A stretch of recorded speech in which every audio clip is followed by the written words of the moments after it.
saya minta izin untuk membongkar kedok dan topeng bobrok, yaitu Rhoma Irama.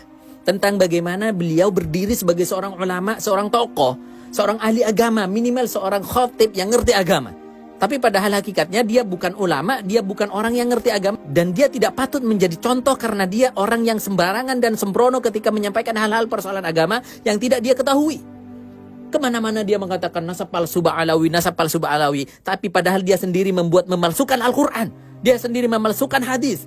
Saya katakan hal ini karena saya mempunyai bukti. Di dalam satu tempat saja ada beberapa pernyataan dan poin tentang keagamaan. Saya sampaikan, saya lihat ternyata itu palsu. Dan ini menambah-nambah Al-Quran, ini berani.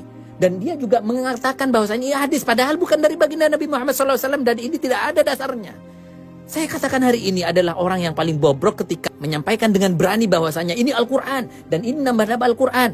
Karena demi gengsinya, takut malu karena ada banyak fansnya, dikira dia tidak ahli agama, tidak ahli Al-Quran. Lalu dia berani menyampaikan Al-Quran padahal dia tidak tahu, dia tidak ingat dan dia lupa misalkan. Kenapa dia maksakan diri? Perhatikan baik-baik dalam video ini. Kalau kalian baca Al-Ahzab 28 sampai 33, jelas sekali bahwa ada satu kalimat, ya nisa'an nabi, man ja'a minkunna bi fasyatin sayi'atin yudha'af la adabu dhi'fain. Istri Nabi, kalau ada di antara kamu yang berbuat dosa yang nyata, azabmu 2 kali lipat. Subhanallah, ini luar biasa nekat dia. Karena apa? Karena misalkan dia itu paham betul bahwasanya tahrif, merubah Al-Quran, ketika disengaja, maka dia kafir dan murtad keluar dari Islam. Semoga ini tidak sampai ke sana. Karena misalkan dalam kejerobohannya saja, lalu dia mengira-ngira, dia berdosa. Ini Al-Quran. Ini bukan kata kakek-kakekmu. Ini bukan kata orang tuamu. Ini bukan kata gurumu. Tapi ini kata Allah Subhanahu Wa Taala yang berani Anda tambah-tambah. Yang pada hakikatnya dan semestinya ayat ini berbunyi, A'udzubillahi minasyaitonirrajim, Bismillahirrahmanirrahim. Ya nisa'an nabi, may ya'ti minkunna bifahishatin mubayyinah yudha'af lahal 'adzabu dhi'fain wa kana dzalika 'ala Allahi yasira.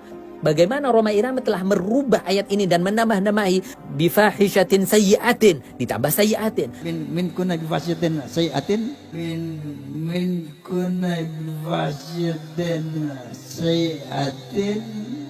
Kemudian mayyati diganti menjadi manja'a. Bahwa ada satu kalimat, ya nisa'an nabi,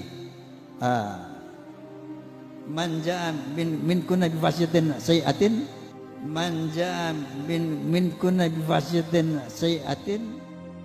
Dari mana dia punya Al-Quran? Perhatikan. Anda harus bertobat, harus beristighfar dan bersyahadat lagi ketika Anda memang sengaja demi gengsi di depan masyarakat, di depan umat dan di depan fans berat Anda. Kalau misalkan ada yang mengatakan, itu kan cuman salah, ini kan cuman misalkan lupa membaca Al-Quran. Perhatikan baik-baik, di dalam tempat yang sama, satu majelis yang sama, dia telah mengarang hadis. Sesuatu yang disampaikan adalah maqal athar dari sahabat, dari Sayyidina Ali karramallahu wajhah. Ada beberapa redaksi yang berbeda dari selain Sayyidina Ali karramallahu wajhah. Ada yang mengatakan ini tidak jelas dari siapa, tapi ini adalah bagian daripada motivasi yang selaras dengan apa yang disampaikan oleh baginda Nabi Muhammad SAW. Dan ini bukan hadis. Sekali lagi, ini bukan hadis. Apa yang disampaikan orang Irama dalam berikut ini. Orang akhirnya ternyata kalau perjuangan ini tidak terorganisir, maka Nabi SAW bersabda, ya, bahwa kezaliman yang terorganisir akan mengalahkan kebaikan yang tidak terorganisir. Maka PWI LS adalah organisasi untuk mengcounter agenda Ba'alawi dalam rangka ingin menjajah Indonesia secara spiritual, secara ekonomi, dan secara politik. Maka hukumnya wajib kita dukung PWI. Paham? Paham? Oke. Redaksi benarnya adalah hakun bi ghairi nizam yaghlibuhu batil binizam. Bahwasanya sesuatu yang benar, sesuatu yang hak ketika tidak terorganisir dengan baik, ini akan dikalahkan oleh sesuatu yang batil meskipun tapi terorganisir, tertata dengan baik. Ini bukan hadis sekali lagi sebagaimana disampaikan oleh Bang Haji Rhoma Irama barusan.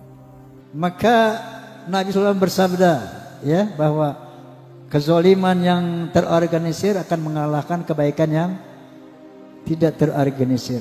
maka Nabi SAW bersabda ya bahwa Saya tidak akan bahas PWI di sini.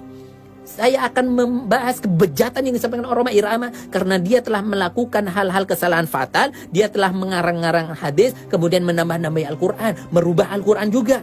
Kalau misalkan dia tidak sengaja, mungkin tidak masalah sebagaimana di dalam Al-Quran, "Walaisa 'alaikum junahun fima akhta'tum bih." Ketika misalkan kesalahan itu dia keliru, lupa, tidak sengaja, tidak masalah. Tapi tetap tidak layak dia sebagai seorang yang dianggap mengerti terhadap persoalan agama. Dia tidak hati-hati dalam persoalan agama. Maka dari itu masa Anda percaya? Dia mengatakan, mengklaim bahwasannya bukan keturunan Nabi. Mengatakan reject. Ini adalah orang yang mempunyai konspirasi, ingin menguasai dan berpolitik dan lain sebagainya. Apakah Anda percaya dengan omongan Roma Irama semacam itu? Dia saja berani merubah dan mengganti Al-Quran, kemudian mengada-ngadakan sebuah hadis. Innalillahi wa inna ilaihi raji'un. Dalam sebuah hadis Rasulullah SAW menyampaikan dan mengingatkan dengan keras bahwasanya man kadziba alayya muta'ammidan falyatabawwa maq'adahu minan nar. Siapa yang berbicara tentang sesuatu mengada-ngada bahwa ini dariku, kata Nabi, padahal dia bukan, maka falyatabawwa maq'adahu minan nar, maka siap-siap dia booking seat di neraka. Siap-siap Roma Irama melompat ke dalam neraka.